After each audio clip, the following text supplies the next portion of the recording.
Hello everyone, Minute Plus Meditation here. It is Monday, December the 30th. The first reading is taken from 1 John. There's quite a bit in it, so I'm going to take one section at the beginning and then one near the end. I'm writing to you, little children, because your sins are forgiven on account of his name. So he's encouraging the groups of people that he's writing to. I'm writing to you fathers, I'm writing to you young people, I'm writing to you children, because you know the Father. So he's going through the groups of people, and he's really encouraging them, in their walk, in their discipleship, in their divine filiation, that they, are children of God, and so on. And we all need this. You ever ask yourself the question, who needs encouragement? The answer is, who's breathing? Who's breathing? We all need encouragement. We can overdo it and make it's got to be sincere, it's got to be genuine, right? But we all need encouragement. Barnabas was the son of encouragement. So he's a great one to look up to and to ask to help you be a person of encouragement.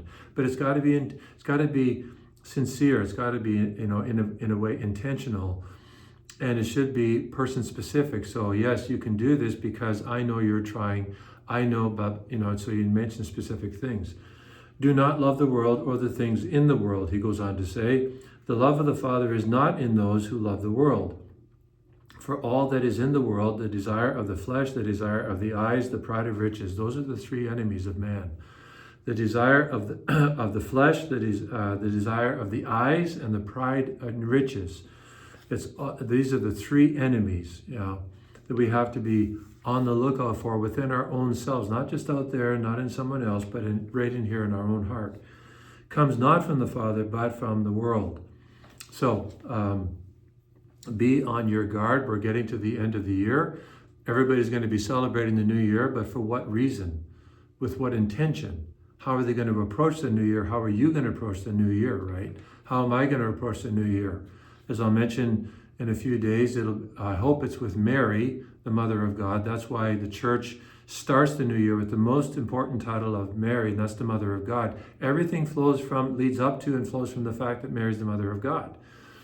So are we going to start, just partying, be party animals? Are we going to start, the new year in a supernatural way, intentional, really striving to grow in our relationship with God and one another? That's what's really important.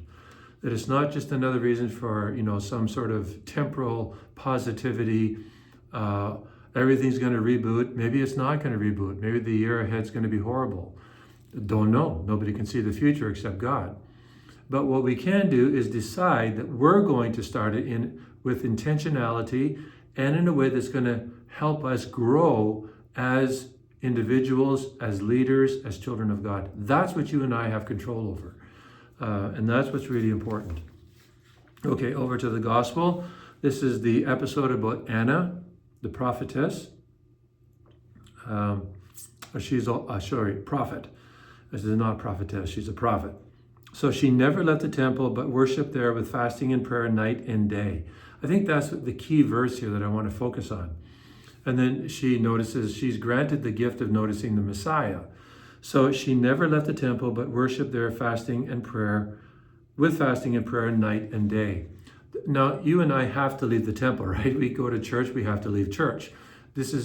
But we can still sort of extrapolate from this what is necessary for us to discern God's will.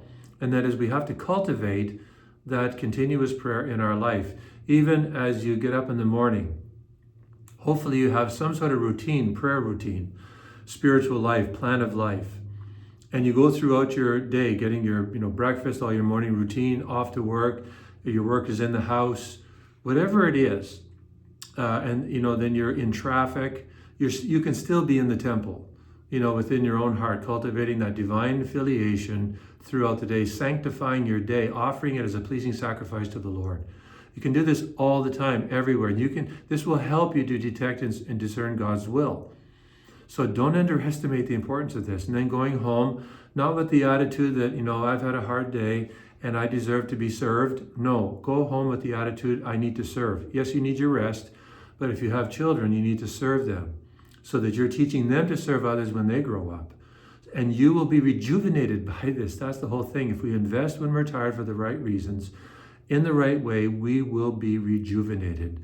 God can never be outdone, and he will show you this. God can never be outdone in generosity. God bless you.